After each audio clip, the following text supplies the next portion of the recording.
नमस्कार दोस्तों, A to Z coaching के इस ऑनलाइन वीडियो में आप सभी का मैं कौशल किशोर अभिनंदन करता हूं। दोस्तों, मित्रों, साथियों, जैसा कि आप जानते हैं BPSC का नोटिफिकेशन जल्द ही आउट होने वाला है। BPSC टीचर का एग्ज़ाम लेने वाली है बहुत जल्द। बहुत बड़ी वैकेंसी आ रही है आपके पास और आपका यह दायित्व बनता है कि जितने भी बिहार के CTET या BTET या HTET पास छात्र हैं उन सभी का यह दायित्व बनता है कि तैयारी इस तरह से करें कि सफलता निश्चित रूप से उनके कदमों को चूमे। तो मेरे दोस्तों, मेरे साथियों, जैसा कि आप सभी जानते हैं कि A to Z कोचिंग आपके लिए समय समय पर अच्छा वीडियो, अच्छे कंटेंट लाता रहा है। तो मैं ये उम्मीद करता हूँ कि आप लोगों को भी यह वीडियो अच्छा लगेगा। हम लोग एक अच्छा कंटेंट ला रहे हैं। कुछ दिन पहले आपको दिलीप सर के द्वारा, जो पटना के यूथ अचीवमेंट के शिक्षक हैं, उनके द्वारा आपको एक वीडियो क्लिप मिला था। वो हमारी कोचिंग से जुड़ चुके हैं और आगे भी आपको अच्छे कंटेंट देते रहेंगे। तो मित्रों, विलंब बिल्कुल नहीं करना है, हमें तैयारी अच्छे ढंग से करनी है और यह उम्मीद नहीं, हम आपको भरोसा दिलाते हैं कि आप हमारे वीडियो को लगातार देखते रहें, सफलता आपको निश्चित मिलेगी। चुनिंदा कंटेंट आपके लिए लाए जाएंगे और ये मैं भरोसा देता हूं कि आप जितने भी वीडियो यूट्यूब पे देख रहे होंगे उन सबसे बेहतर कंटेंट आपको A to Z कोचिंग के इस वीडियो में मिलने वाला है। तो विलंब न करते हुए दोस्तों, मैं इस वीडियो को आगे बढ़ाता हूँ। जैसा कि जानते हैं कि BPSC के सचिव ने अपना मंतव्य दे दिया है। उन्होंने कहा है कि GS से प्रश्न शिक्षक में आने वाले हैं और उस GS में पॉलिटिकल साइंस, इंडियन पॉलिटिक्स बहुत बड़ा रोल अदा करता है। और इसी बात को ध्यान में रखते हुए मेरे मित्रों, साथियों, दोस्तों, मैं आपके लिए कंटेंट वीडियो लाया हूं जिसमें भारत में संविधान का विकास किस प्रकार से हुआ, संविधान हमारा कैसे बना, क्या है संविधान, नियम कानून का पुस्तक कैसे बना, इसके लेकर यह वीडियो लाया गया है संस्थान के द्वारा। तो मित्रों, दोस्तों, साथियों, आप सभी निश्चिंत रहें। आप सभी को सफलता दिलाने के लिए कोचिंग लगी हुई है। तो चलिए विलंब न करते हुए वीडियो स्टार्ट करते हैं। तो आज हम लोग देखिएगा, भारत में हम लोग देखने वाले हैं संवैधानिक विकास के क्रम को, है ना।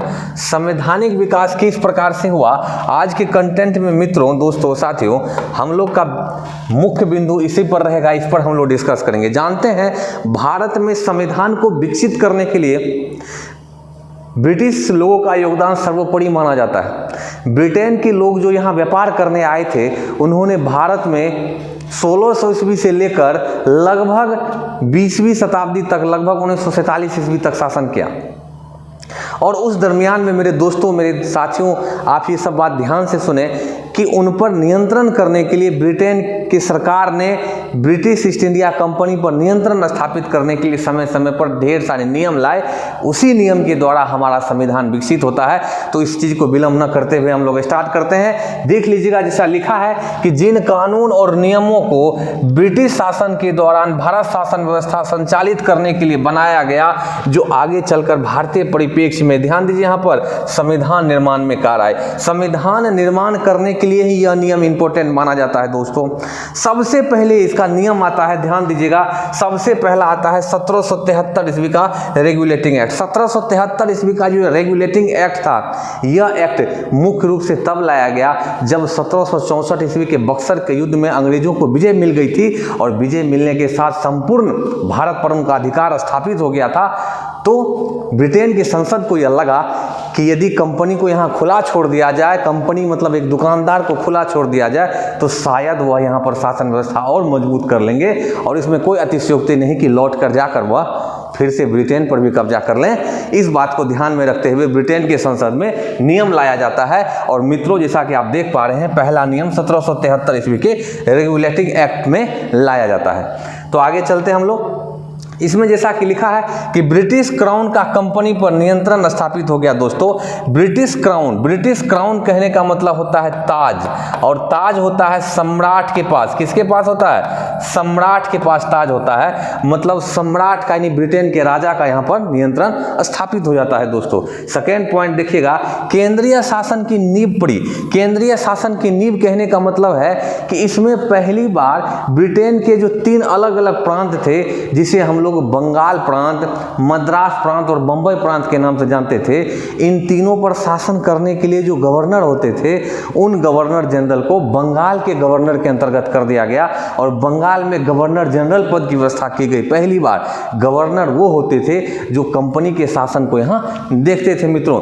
तो चलिए आगे बढ़ते हैं हम लोग। नेक्स्ट पॉइंट इसमें देखते हैं, जैसा कि आप लोग देख पा रहे हैं, यहाँ देखिएगा लिखा है, जैसा कि मैंने आपको बताया था कि इंपॉर्टेंट पॉइंट है ये, ध्यान दीजिएगा कि बंगाल के गवर्नर जनरल वैरेन हेस्टिंग्स पहले गवर्नर जनरल बने। भारत में बंगाल के गवर्नर जनरल बना दिया गया और मद्रास और बंबई को इसके अधीन रख दिया गया और गवर्नर जनरल की 4 सदस्यीय कार्यकारिणी परिषद बनाई गई। यानी गवर्नर जनरल का एक परिषद बनाया गया जिसमें 4 सदस्य हुआ करते थे मित्रों, है ना, और जिसके सारे निर्णय बहुमत के आधार पर होते थे। मतलब कोई भी निर्णय उसे लेना होता था तो उसके लिए कमिटी के पास वो सारे प्रस्ताव रखे जाते थे और 4 सदस्य में से 2 से अधिक सदस्य यदि उसके पक्ष में मत कर देते थे तो वह निर्णय पास हो जाता था, पारित हो जाता था। अगला देखिएगा, जो इंपॉर्टेंट, कलकत्ता में एक सर्वोच्च न्यायालय की स्थापना की जाती है और यह सर्वोच्च न्यायालय की स्थापना की जाती है 1774 ईस्वी में। दोस्तों 1774 ईस्वी में कलकत्ता में सर्वोच्च न्यायालय की स्थापना की जाती है, जिसके मुख्य न्यायाधीश जो है, मुख्य न्यायाधीश के रूप में, यहाँ पे गलती है, जिसके मुख्य न्यायाधीश के रूप में एलिजाह एम्पे को रखा जाता है। एलिजाह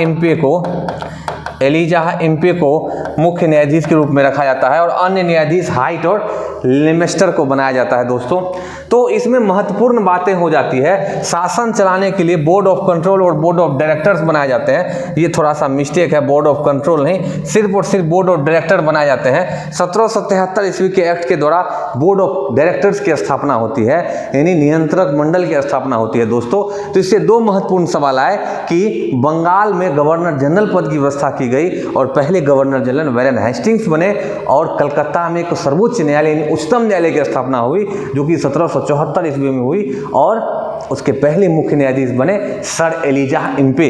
इस बात को ध्यान में रखेंगे मित्रों, बहुत इंपॉर्टेंट यह प्रश्न है। चलिए आगे बढ़ते हैं हम लोग। उसके कुछ समय के बाद एक और अधिनियम आता है मित्रों, जैसा कि आप सभी देख रहे हैं, कुछ समय के बाद एक और अधिनियम लाया जाता है जो है 1784 ईस्वी का Pitt's India Act. Pitt's the younger उस समय में ब्रिटेन में प्रधानमंत्री बने थे और पिट्स द यंगर ने भारत के शासन व्यवस्था को सुदृढ़ करने का जिम्मा अपने हाथ में लिया और उस जिम्मे के अंतर्गत उसने भारत के लिए एक एक्ट लाया जिसका नाम रखा गया 1784 ईस्वी का पिट्स इंडिया एक्ट। और यह पिट्स इंडिया एक्ट इस मामले में महत्वपूर्ण था कि भारत में पहली बार द्वैध शासन प्रणाली का प्रारंभ हुआ। कंपनी पर शासन करने के लिए 2 तरीका अपनाया गया। एक पहले बोर्ड ऑफ कंट्रोल था ही, बोर्ड ऑफ डायरेक्टर्स था ही, एक बोर्ड ऑफ कंट्रोल की स्थापना की गई। बोर्ड ऑफ कंट्रोल और बोर्ड ऑफ डायरेक्टर्स ने मिलकर 2 तरह की शासन नीति यहाँ पर अपनाई, जिसमें कि राजनीतिक मामले सारे चले गए आपको बोर्ड ऑफ कंट्रोल के अंतर्गत, जबकि व्यापारिक मामला बोर्ड ऑफ डायरेक्टर के अंतर्गत रख दिया गया। कंपनी को के अधिकार को यहाँ सीमित करने की बात प्रारंभ हो चुकी थी और इसी बात को ध्यान में रखते हुए देखिएगा क्या किया गया था कि व्यापारिक कार्यों को बोर्ड ऑफ डायरेक्टर्स तथा राजनीतिक कार्यों को बोर्ड ऑफ कंट्रोल के अधीन रख दिया गया। देख रहे हैं दोस्तों, बहुत ही इंपॉर्टेंट पॉइंट है, यानी जो भी व्यापारिक कार्य थे वो बोर्ड ऑफ डायरेक्टर्स, जबकि राजनीतिक कार्य को बोर्ड ऑफ कंट्रोल के अंतर्गत रख लिया गया। देखिएगा, गवर्नर जनरल की कार्यकारिणी परिषद को 1 कम कर दिया गया, उसमें 4 थे, इसमें 3 कर दिए गए घटा के।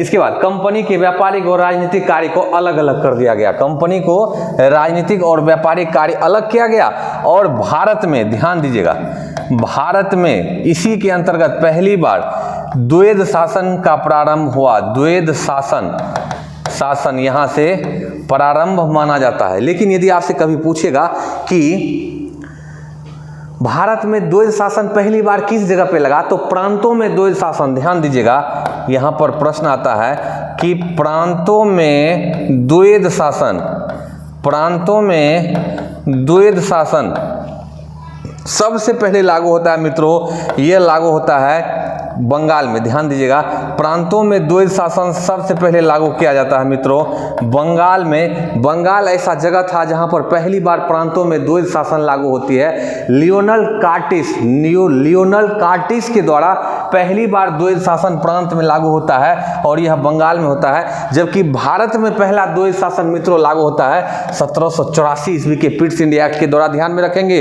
बहुत इंपॉर्टेंट प्रश्न है। चलिए आगे बढ़ते हैं हम लोग। इसके बाद धीरे धीरे कंपनी पर और अधिक पकड़ मजबूत करने के लिए और अधिनियम लाए जाते हैं, जिसके अंतर्गत मित्रों, दोस्तों, साथियों अधिनियम आता है, ध्यान दीजिएगा, 1793 ईस्वी का, 1793 ईस्वी में अधिनियम लाया जाता है मित्रों।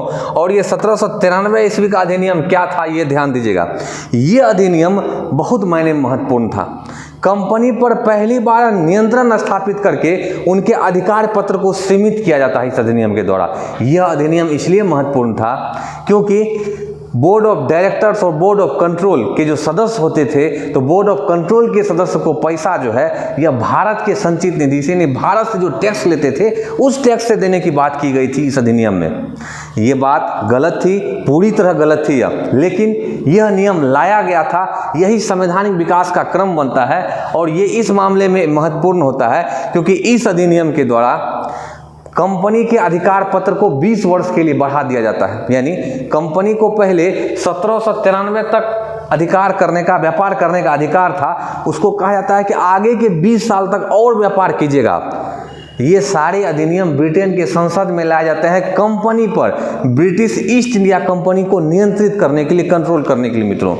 तो देखिएगा यहाँ कहा गया था इसमें शासन था, इसीलिए ठीक 20 वर्षों के लिए आगे बढ़ा दिया गया। थोड़ा सा गलती है, यानी ब्रिटेन के शासन को, ब्रिटिश ईस्ट इंडिया कंपनी के शासन को, यानी व्यापार के अधिकार को, ध्यान दीजिएगा मित्रों, बात है व्यापार के अधिकार को, व्यापार के अधिकार को मित्रों 20 वर्षों के लिए आगे एक्सटेंड कर दिया जाता है, बढ़ा दिया जाता है।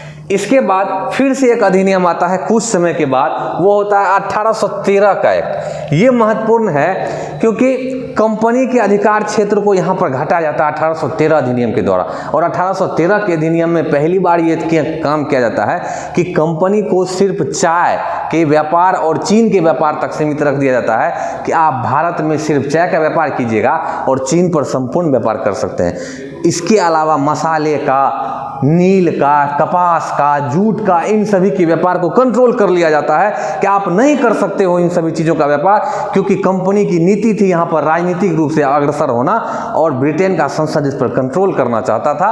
और इसी बात को ध्यान में रखते हुए 1813 ईस्वी में वह क्या करता है, देखिएगा, वह चीन के साथ और चाय के व्यापार का एकाधिकार बना रहता है। यह 20 वर्षों के लिए बढ़ाता है, वह ध्यान दीजिएगा 20 वर्षों के लिए बढ़ा दिया जाता है। 1813 ईस्वी में कुछ और नियम बनाए जाते हैं मित्रों, जिसमें कहा जाता है कि शिक्षा पर 1 लाख रुपए प्रति वर्ष खर्च किए जाएंगे। ईसाई मिशनरियों को भारत में आगमन का अधिकार दिया जाता है मित्रों। ये सभी चीज़ें 1813 ईस्वी के अधिनियम में किए जाते हैं। जहां देखिएगा 1793 ईस्वी में कंपनी को 20 वर्ष का अधिकार दिया था व्यापार करने का। यहाँ 20 वर्ष अधिकार का मतलब होता है सब चीज़ का व्यापार 20 वर्ष तक, जबकि 1813 ईस्वी के अधिनियम में यह कह दिया गया कि आपका 20 वर्ष अब खत्म हो गया है, अब सिर्फ आप भारत में चाय का व्यापार कर सकते हैं और चीन के साथ व्यापार कर सकते हैं, और यह भी अधिकार वह 20 वर्ष के लिए बढ़ा दिया जाता है। फिर से एक अधिनियम लाया जाता है, यहाँ देखिएगा, ईसाई मिशनरियों का 1813 में, और शिक्षा पर मतलब कि खर्च करने की बात, जो मैंने बताया था, लाख रुपये खर्च करने की, व्यय करने की बात की जाती है। फिर एक अधिनियम आता है मित्रों 1833 ईस्वी का अधिनियम। यह अधिनियम इस अर्थ में महत्वपूर्ण माना जाता है मित्रों, क्योंकि इसी अधिनियम को भारत में संवैधानिक विकास का मैग्ना कार्टा हम लोग मानते हैं। यह अधिनियम पहली बार वो अधिनियम था जिसमें केंद्रीय सत्ता संपूर्ण रूप से पता चलती है हमें। केंद्रीय सत्ता मतलब कि भारत में केंद्र नाम का चीज है। इसमें सबसे पहले कहा जाता है कि भारत में गवर्नर जनरल पद की व्यवस्था की जाएगी। बंगाल का जो गवर्नर है पूरे भारत का गवर्नर जनरल कहलाएगा, और गवर्नर जनरल संपूर्ण भारत के कहलाते हैं। और इसके अंतर्गत देखिएगा, गवर्नर जनरल ऑफ इंडिया का नाम बदल दिया जाता है, और पहले governor general Lord William Bentinck, ध्यान रखिएगा, सबसे अधिक बार प्रश्न पूछा गया है कि भारत के पहले गवर्नर जनरल कौन बने थे, तो भारत के पहले गवर्नर जनरल बने थे लॉर्ड विलियम बेंटिक। जबकि बंगाल के पहले गवर्नर जनरल कौन थे, तो वैरेन हेस्टिंग्स। बंगाल बंगाल के पहले गवर्नर जनरल कौन थे? वैरेन हेस्टिंग्स। मेरे साथ दोहराइए, बंगाल के पहले गवर्नर जनरल वैरेन हेस्टिंग्स, जबकि भारत के पहले गवर्नर बने लॉर्ड विलियम बेंटिक। ध्यान में रखेंगे इस चीज को मित्रों, दोस्तों, साथियों। तो पहले गवर्नर जनरल बने लॉर्ड विलियम बेंटिक, ठीक है। इसके बाद इसमें जो महत्वपूर्ण चीज किया जाता है कि गवर्नर जनरल की जो कार्यकारिणी परिषद थी, उसमें विधि कानून निर्माण करने के लिए एक विधि सदस्य, एक विधि आयोग का गठन किया जाता है। और वह विधि आयोग का गठन जो है टीबी मैकाले के अध्यक्षता में किया जाता है, यानी लॉर्ड मैकाले की अध्यक्षता में पहली बार भारत में विधि आयोग के गठन का प्रावधान किया जाता है ना। जिसे कार्यकारिणी में मत देने का अधिकार तो नहीं रखा जाता है मित्रों, लेकिन पहली बार कार्यकारिणी परिषद में उसे एक स्थान दिया जाता है मित्रों, दोस्तों, साथियों।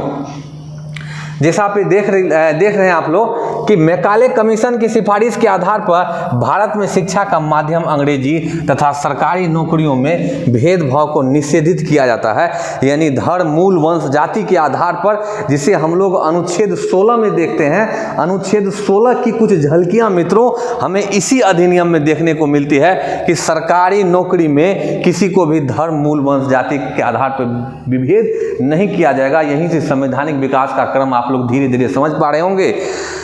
आपको पूछा गया मैकाले कमीशन ने क्या किया था? अंग्रेजी को शिक्षा का माध्यम बनाया था। मित्रों ध्यान रखिएगा, आज जो आप इंग्लिश मीडियम पढ़ रहे हैं, ये शिक्षा का माध्यम मैकाले के द्वारा ही बनाया गया था, मैकाले कमीशन। और ये मैकाले कौन थे? जो विधि सदस्य के रूप में जोड़े गए थे। मित्रों ध्यान में रखिएगा, विधि सदस्य के रूप में जोड़े गए थे। और इसी विधि सदस्य ने क्या किया?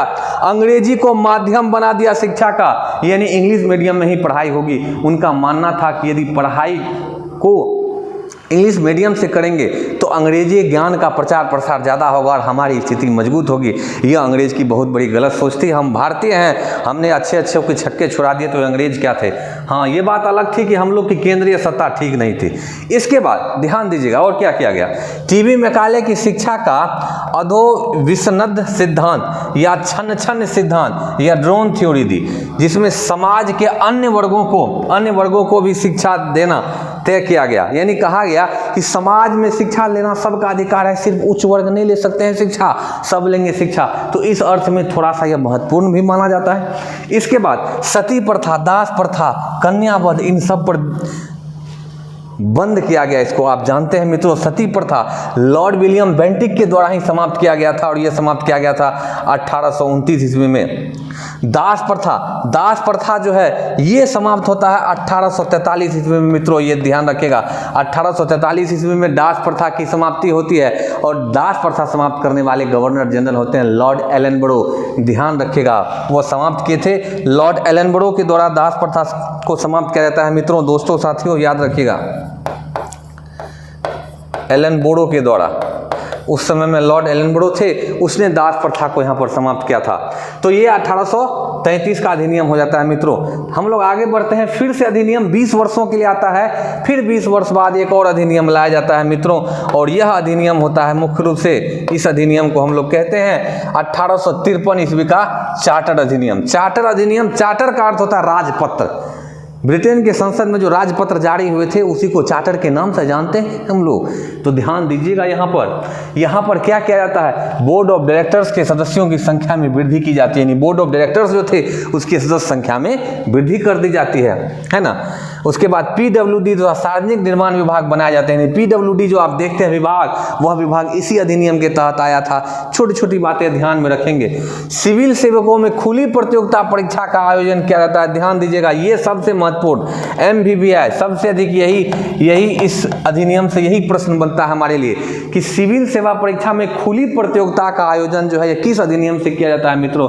तो 1853 ईस्वी का चार्टर अधिनियम सबसे अधिक बार पूछा गया है। यही अधिनियम था जिसने पहली बार वायसराय, जिसे गवर्नर जनरल कहते हैं, उसको वीटो पावर दिया था, सुप्रीम पावर, यानी वीटो शक्ति का प्रयोग वह कर सकता था। किस अधिनियम के द्वारा?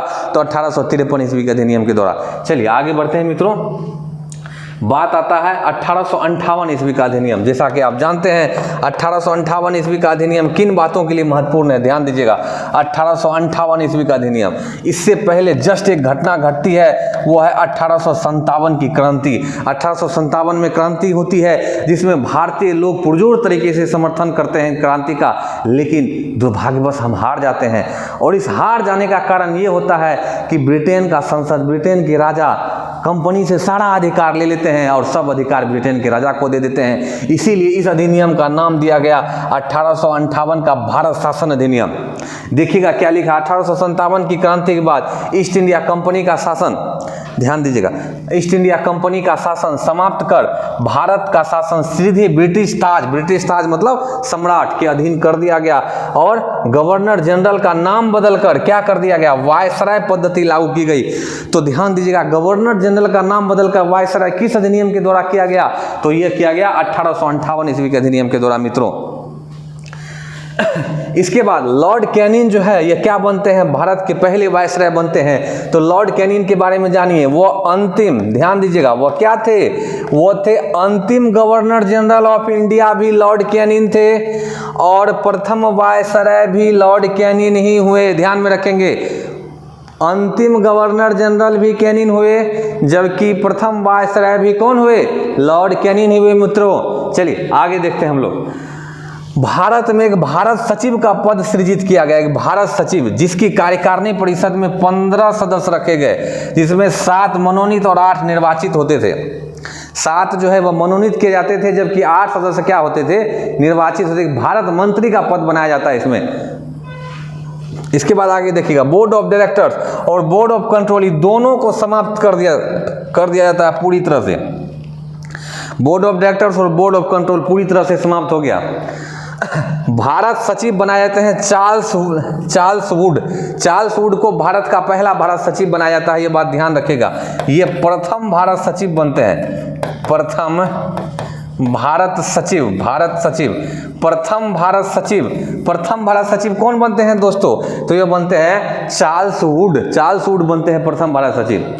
शिक्षा के प्रचार प्रसार के लिए वुड डिस्पैच दिया गया। वुड डिस्पैच किसके द्वारा दिया गया, तो वुड डिस्पैच चार्ल्स वुड के द्वारा दिया गया, जो कौन थे, भारत सचिव थे। ध्यान दीजिएगा मित्रों, वो भारत सचिव थे, इन्होंने वुड डिस्पैच दिया जिसमें प्राथमिक शिक्षा मातृभाषा में देना निर्धारित किया। तो यहाँ से एक इंपॉर्टेंट प्रश्न बना कि प्राथमिक शिक्षा मातृभाषा में देने की बात सबसे पहले कब की गई थी, तो यह किया गया था 1858 ईस्वी के अधिनियम के द्वारा। ध्यान दीजिएगा, 1858 ईस्वी का ही अधिनियम था जिसने कहा था कि प्राइमरी एजुकेशन जो है वो मातृभाषा में देनी चाहिए। और इसके लिए चार्ल्स वुड जो थे उन्होंने ही ये नियम लाया था। ये चार्ल्स वुड आप देख रहे हैं मित्रों, इसी चार्ल्स वुड ने क्या किया था, यह नियम बनाया था, जिसे हम लोग किस नाम से जानते हैं, वुड डिस्पैच के नाम से जानते हैं। तो प्रश्न आता है कि भारतीय शिक्षा का मेगना काटा किसे कहा जाता है, भारतीय शिक्षा का मेगना काटा किसे कहा जाता है मित्रों, तो ध्यान से देखिएगा, भारतीय शिक्षा का मेगना काटा चार्ल्स वुड के नियम को कहा जाता है, जिसे हम लोग वुड डिस्पैच के नाम से जानते हैं। इसे भारतीय शिक्षा का मेगना काटा कहते हैं। इसने शिक्षा में परिवर्तन के लिए अमूलचूल परिवर्तन किए थे।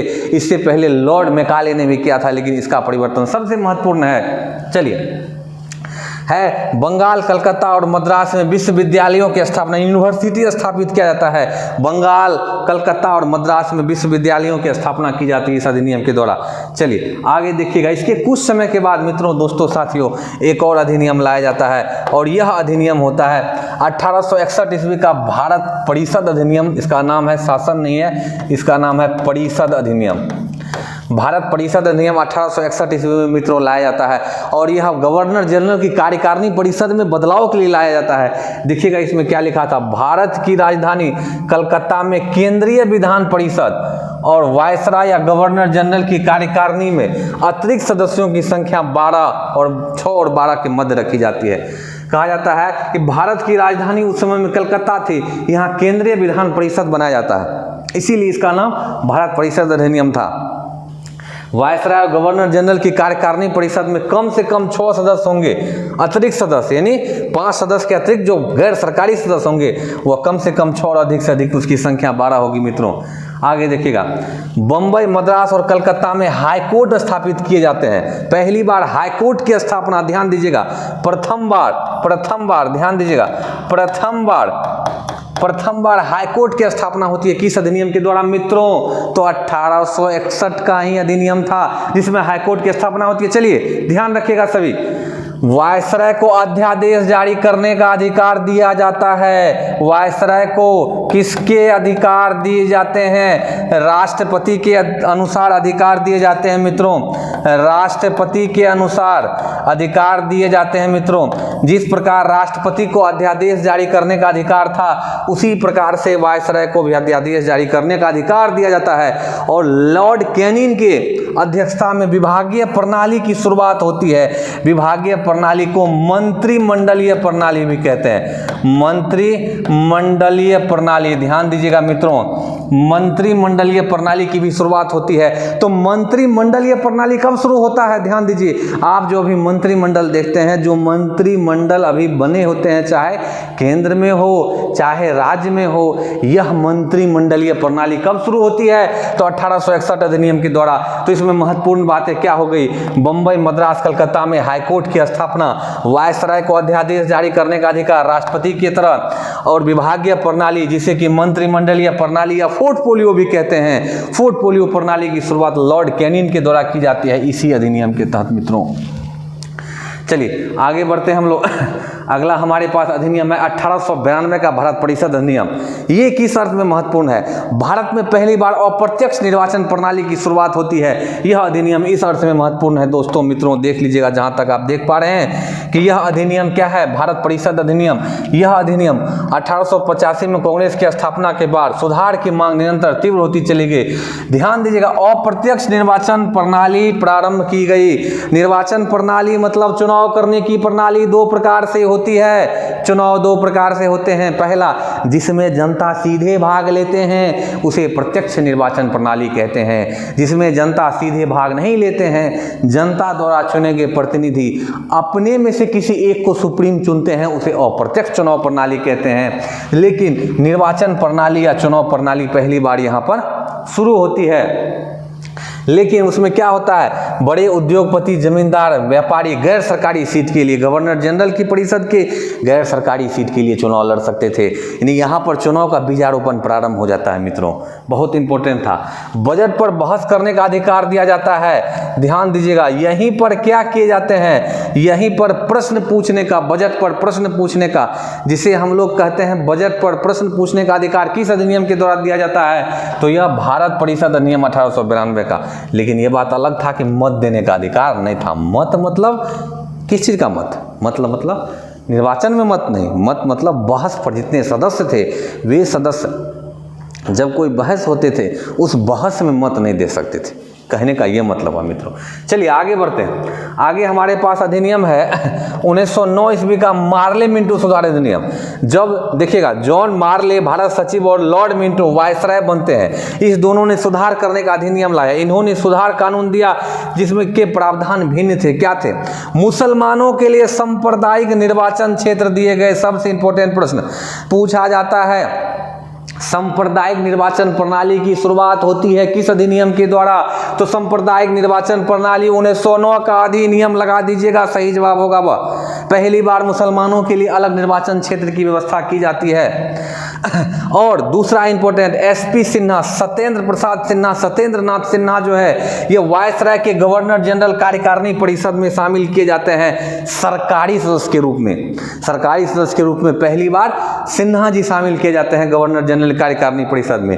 इस अधिनियम में और महत्वपूर्ण बात क्या था? इस महत्वपूर्ण में था कि बजट पर जो भी सदस्य होंगे परिषद के, ध्यान दीजिएगा, जो भी गवर्नर जनरल के कार्यकारिणी परिषद के सदस्य होंगे मित्रों,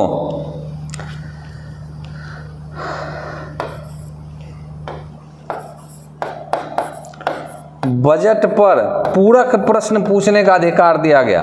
पूरक प्रश्न पूछने का अधिकार इसी अधिनियम के द्वारा पूरक प्रश्न पूछने का अधिकार दिया गया, पूरक प्रश्न पूछ सकते थे। तो ध्यान रखिएगा, सांप्रदायिक निर्वाचन प्रणाली कौन अधिनियम? 1909 का अधिनियम। और आरपी सिन्हा वायसराय के गवर्नर जनरल कार्यकारिणी परिषद के सदस्य बनते हैं। सत्येंद्र नाथ सिन्हा गवर्नर जनरल की कार्यकारिणी परिषद के सदस्य बनाए जाते हैं। ये भी महत्वपूर्ण है मित्रों। चलिए आगे बढ़ते हैं हम लोग। आगे आता है हमारे पास 1919 का अधिनियम। मित्रों, दोस्तों, साथियों, ये किस अर्थ में महत्वपूर्ण है जरा इसे हम लोग समझ लेते हैं। इसे बनाते हैं उस समय में भारत सचिव थे लॉर्ड मॉन्टेस्क्यू और चेम्सफोर्ड थे भारत में वायसराय। इन दोनों ने मिलकर 20 अगस्त 1917 को यह कार्यक्रम प्रारंभ किया अधिनियम बनाने का। अधिनियम मतलब होता है नियम, एक्ट, कानून बनाने का प्रावधान शुरू किया और यह 1919 में लागू होता है।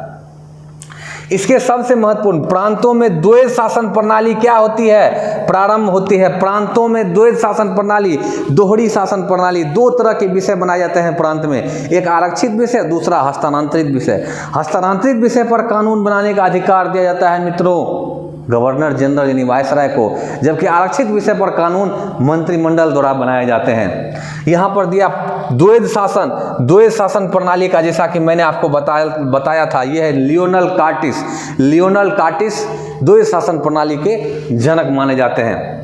विषय को दो भागों में बांटा गया, आरक्षित और हस्तांतरित।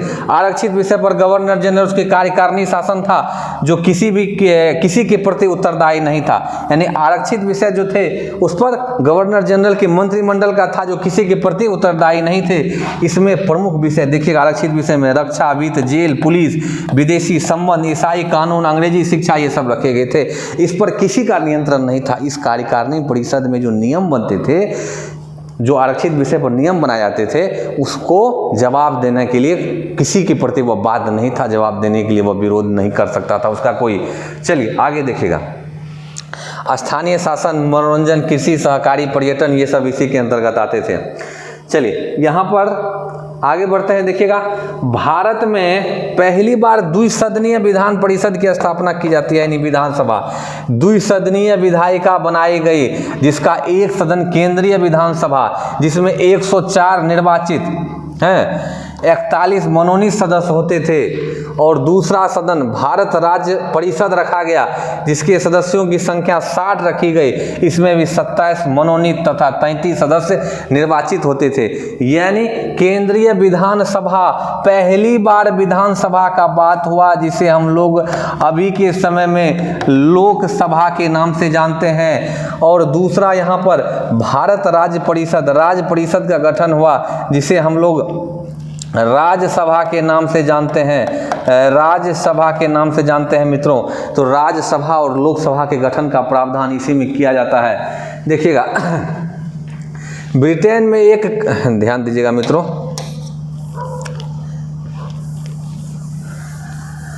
हाँ देखिएगा, ब्रिटेन में एक हाई कमिश्नरी, ध्यान दीजिए, हाई कमिश्नरी पद सृजित, ब्रिटेन में एक हाई कमिश्नरी पद सृजित किया गया। राष्ट्रमंडल देशों को इसके साथ मिलाकर कमिश्नर की नियुक्ति की जाती है और भारत इसका सदस्य बनता है। यानी राष्ट्रमंडल का सदस्य जो है यह भारत में बनाया जाता है इस अधिनियम के द्वारा। फेडरल लोक सेवा आयोग का गठन किया जाता है, यानी यही अधिनियम था जिसने भारत में पहली बार लोक सेवा आयोग, सिविल सेवा आयोग के गठन का प्रावधान किया। यानी भारत में यूपीएससी के गठन का प्रावधान जो है इसी अधिनियम के तहत होता है। और 1926 ईस्वी में मित्रों ध्यान दीजिएगा, 1926 ईस्वी में यह गठित होकर आता है। 1926 ईस्वी में यूपीएससी का गठन किया जाता है मित्रों। महिलाओं को सीमित क्षेत्रों में मत डालने का अधिकार दिया जाता है, यानी वोटिंग करने का अधिकार। महिलाओं को वोटिंग करने का अधिकार पहली बार भारत में 1919 के अधिनियम के तहत दिया जाता है, जिसे मार्लिमेंटो सुधार। सांप्रदायिक निर्वाचन को विस्तार किया जाता है मित्रों, जिसमें सिख को, ध्यान दीजिएगा, जिसमें सिख को, ईसाई को इत्यादि धर्मों को भी अलग अलग निर्वाचन क्षेत्र दिए जाते हैं मित्रों। यह अधिनियम 1 अप्रैल 1921 को प्रारंभ हुआ और 1 अप्रैल 1937 तक रहा। बाल गंगाधर तिलक ने इसे एक बिना सूरज का अंधेरा कहा। ध्यान दीजिएगा, 1919 के अधिनियम को बाल गंगाधर तिलक ने क्या कहा था? 1919 के अधिनियम को देखिएगा मित्रों, बहुत इंपॉर्टेंट है। बाल गंगाधर तिलक ने बिना सूरत का अंधेरा कहा। इसमें कोई सूरत नहीं है, बिना सूरत का अंधेरा कहा था 1919 के अधिनियम को मित्रों। और यह अधिनियम 1 अप्रैल 1921 को प्रारंभ होता है और 1 अप्रैल 1937 तक कार्यरत रहता है मित्रों। चलिए आगे बढ़ते हैं हम लोग। इसकी समीक्षा करने के लिए 10 साल के बाद एक रॉयल कमीशन का गठन किया जाता है। एक रॉयल कमीशन गठन किया जाता है मित्रों, दोस्तों साथियों, एक रॉयल कमीशन गठित होती है इस नियम की समीक्षा करने के लिए, ये नियम सही है या नहीं है, इसकी समीक्षा करने के लिए एक रॉयल कमीशन गठन होता है, जिसे हम लोग साइमन कमीशन के नाम से जानते हैं, जो 1927 ईस्वी में नियम था कि 10 साल के बाद आता इस नियम का जाँच करने के लिए 1919 अधिनियम का, लेकिन जरूरत पड़ने पर उसे जल्दी आना पड़ा और वह 1927 में ही आ गया, जिसका पुरजोर विरोध हुआ भारत में, हर स्थान पर विरोध हुआ। तो आगे बढ़ते हैं हम लोग मित्रों। 1935 का भारत शासन अधिनियम, यह अधिनियम भारत शासन अधिनियम के नाम से जाना जाता है मित्रों, और यह किस अर्थ में महत्वपूर्ण है ये देख लीजिएगा। इसमें 1928 का नेहरू रिपोर्ट शामिल था। जब साइमन कमीशन भारत में आती है तो साइमन कमीशन की रिपोर्ट को सही नहीं मानते हैं। उस समय में 1925 ईस्वी में भारत राज्य सचिव ने तंग आकर भारत के नेताओं को कह दिया था, यदि आप में पावर है, आप में क्षमता है, तो आप अपना संवैधानिक नियम बनाइए, हम उसको अप्रूवल देंगे, हमको सही लगेगा दे देंगे। इस बात को कुछ लोगों ने अपने आन पे ले लिया था, और जिस आन पे लेने में हमारे मोतीलाल नेहरू भी थे, हमारे मोतीलाल नेहरू ने इस बात को आन पे ले लिया और उन्होंने संविधान निर्माण करने का मसौदा तैयार कर ही लिया आखिर, और 1928 ईस्वी में इसे प्रकाशित कर दिया। लेकिन अंग्रेज की सरकार ने इसे पूरा नहीं माना, और उसी नियम के अनुसार से, मोतीलाल नेहरू के बनाए गए नियम के अनुसार से ही 1929 ईस्वी में लाहौर अधिवेशन में पूर्ण स्वराज की मांग रखी गई। पूर्ण स्वराज यानी पूरी स्वतंत्रता मिलनी चाहिए, संविधान नहीं चाहिए हमें चाहिए स्वतंत्रता। चलिए आगे देखेगा। इसके बाद 3 गोलमेज सम्मेलन होते हैं, राउंड टेबल मीटिंग, जहां पर भारतीय नेताओं को मनाने की बात की जाती है, और यह गोलमेज सम्मेलन 1930, 31 और 32 में आयोजित होते हैं, और यह गोलमेज सम्मेलन भी असफल होता है। इन सभी को ध्यान में रखते हुए 35 का अधिनियम लाना बहुत जरूरी था, और यह 35 का अधिनियम क्या था ये जरा ध्यान देते हैं। इसमें प्रमुख भिन्नताएं थी, क्या थे? इसमें प्रस्तावना का अभाव था। ये पूछा जाता है कि वह कौन सा अधिनियम था मित्रों जिसमें प्रस्तावना का अभाव था, तो वह अधिनियम 1935 का था। प्रांतों में द्वैध शासन हटाकर केंद्र में लगाया जाता है, ध्यान दीजिएगा, ये सबसे अधिक बार पूछा गया प्रश्न है, BVI प्रश्न है कि प्रांतों में द्वैध शासन हटाकर केंद्र में द्वैध शासन लागू किया जाता है, किस अधिनियम के द्वारा? 1935 अधिनियम के द्वारा। केंद्र और राज्य के बीच शक्तियों का बंटवारा करके 3 सूची बनाई जाती है, केंद्र सूची, राज्य सूची और समवर्ती सूची। ये वर्तमान विषय हैं, ये वर्तमान विषय दिए हुए हैं। लेकिन केंद्र सूची, राज्य सूची और समवर्ती सूची का स्थापना किया जाता है। फेडरल सर्वोच्च न्यायालय की स्थापना की जाती है, जो अपील का सर्वोच्च न्यायालय नहीं था। इसके विरुद्ध अपील लंदन के प्रीवी काउंसिल में संभव थी, यानी लंदन के एक सर्वोच्च न्यायालय की स्थापना की जाती है संपूर्ण भारत स्तर पर, और उसके बनाए गए नियम को सर्वोच्च नहीं माना जाता, उसके कानून को उसके फैसले को सर्वोच्च नहीं माना जाता था, उसके विरुद्ध लंदन में केस की जा सकती थी मित्रों। चलिए आगे बढ़ते हैं। हम लोग देख रहे हैं कि रिजर्व बैंक ऑफ इंडिया के प्रावधान गठन का प्रावधान किया गया था। भारत में कहा गया कि रिजर्व बैंक ऑफ इंडिया का गठन किया जाएगा, उत्तरदायी शासन के का प्रारंभ की बात की गई थी। अखिल भारतीय संघ की स्थापना का प्रावधान था, जिसमें देशी रियासत मिलना ऐच्छिक था। कहा गया अखिल भारतीय, पूरे भारत का एक ही परिषद होगा जिसमें सभी राज्य शामिल होंगे, लेकिन प्रांत उसमें मिलेंगे कि नहीं मिलेंगे यह प्रांतों की इच्छा पर छोड़ दिया गया। रिजर्व बैंक जो भी आप देखते हैं यह 1935 के अधिनियम में ही हमारे पास आया था मित्रों। इसके बाद देखिएगा, इसके बाद है पंडित जवाहरलाल नेहरू ने इस अधिनियम को मोटर कार की संज्ञा दी, जिसमें ब्रेक अनेक है लेकिन इंजन नहीं। इस अधिनियम में कई ब्रेक थे, कई रुकावट थे, लेकिन यह ठीक से चलने वाला अधिनियम नहीं था, यह भी सफल नहीं आ गया। इसका लगभग 2/3 भाग आगे चलकर संविधान बना, ये बात ध्यान रखिएगा। 1935 का अधिनियम, ध्यान रखिएगा, संविधान निर्माण में संविधान निर्माण में महत्वपूर्ण माना जाता है 1935 का अधिनियम। ध्यान में रखिएगा, यह अधिनियम अन्य की तुलना में अतुलनीय था मित्रों। यह भारत में संवैधानिक विकास का अंतिम अधिनियम था। इसके बाद 1947 ईस्वी में एक अधिनियम लाया जाता है और उस अधिनियम के द्वारा भारत को स्वतंत्रता दी जाती है। 1935 अधिनियम के बाद 1940 ईस्वी में अधिनियम को ठीक नहीं मानते हुए अगस्त प्रस्ताव लाया जाता है लॉर्ड लिनलिथगो के द्वारा, और वह अगस्त प्रस्ताव में कहा जाता है कि यदि आप द्वितीय विश्व युद्ध जो 1938-39 में शुरू हुआ था उसमें यदि भारतीय लोग सहयोग कर देंगे तो हम स्वतंत्र कर देंगे। यह लुभावना था, इस बात को हमारे राजनेताओं ने नहीं माना। फिर 1942 ईस्वी में क्रिप्स मिशन स्टेफोर्ड क्रिप्स की अध्यक्षता में भारत आता है और कहा जाता है कि आप हमारा सहयोग कीजिए युद्ध में, हम आपको स्वतंत्र कर देंगे। इसे भी हम नहीं मानते हैं। फिर तत्कालीन वायसराय लॉर्ड वेवेल ने शिमला में एक समझौता किया जिसे शिमला समझौता कहते हैं, जिसमें मुस्लिम लीग और कांग्रेस पार्टी को एक करने की बात की गई, वह भी सफल नहीं हुआ। इस बीच भारत में गांधी जी का भारत छोड़ो आंदोलन चला और भारत में स्वतंत्रता की मांग तीव्र होने लगी और 1946 ईस्वी में संविधान सभा का गठन किया गया और उसके अनुसार पहली बार भारत में चुनाव करवाए गए। लेकिन दुर्भाग्य की बात ये थी कि यह घोषणा की जाती है फरवरी 1947 में कि भारत को 30 जून तक में स्वतंत्र कर दिया जाएगा, लेकिन मुस्लिम लीग अपना अलग राग आलापने लगती है, इसीलिए तत्काल में 3 जून प्लान लाया जाता है भारत के तत्कालीन वायसराय लॉर्ड माउंटबेटन के द्वारा और भारत को 2 डोमिनियनों में बांट दिया जाता है, 2 राज्यों में बांट दिया जाता है, भारत और पाकिस्तान। और तब भारत के लिए संविधान निर्माण करने के लिए फिर से संविधान सभा की गठन होती है। संविधान सभा क्या है, उससे क्या प्रश्न बनते हैं, इसके प्रश्न यानी संवैधानिक विकास के प्रश्न और संविधान सभा के प्रश्न, उसके लिए एक डिटेल वीडियो फिर से आएगा। वीडियो दोस्तों, मैं ये उम्मीद करता हूँ मेरे जितने भी व्यूअर्स हैं उन सभी को ये वीडियो थोड़ा सा अच्छा लगा होगा। यदि थोड़ा सा भी अच्छा लगा हो, अभी तक यदि आप हमारे वीडियो से जुड़े हुए हैं, पूरा देख रहे हैं, तो इसको अपने अपने ग्रुप में शेयर कर दीजिएगा, थोड़ा लाइक कर दीजिएगा और यदि सब्सक्राइब कर सके तो आप लोगों की मेहरबानी होगी, जिससे कि आपको नोटिफिकेशन भी मिलता रहेगा। अब प्रत्येक दिन वीडियो आपके पास आएंगे, आप हमारे वीडियो को देख सकते हैं और आप अपने ज्ञान को बढ़ा सकते हैं। बीपीएससी टीचर को लेकर यह वीडियो मील का पत्थर है, इससे 1 या 2 प्रश्न आपको मिलने ही मिलने हैं, ये A to Z की गारंटी है मित्रों। तो आप हमारे साथ प्यार इसी प्रकार बरकरार रखिए। वीडियो बहुत लंबा हो चुका है, हम आगे नहीं ले जाना चाहते हैं, इस वीडियो को यहीं करते हैं। मिलते हैं नेक्स्ट कंटेंट के साथ, तब तक के लिए गुड नाइट, नमस्कार।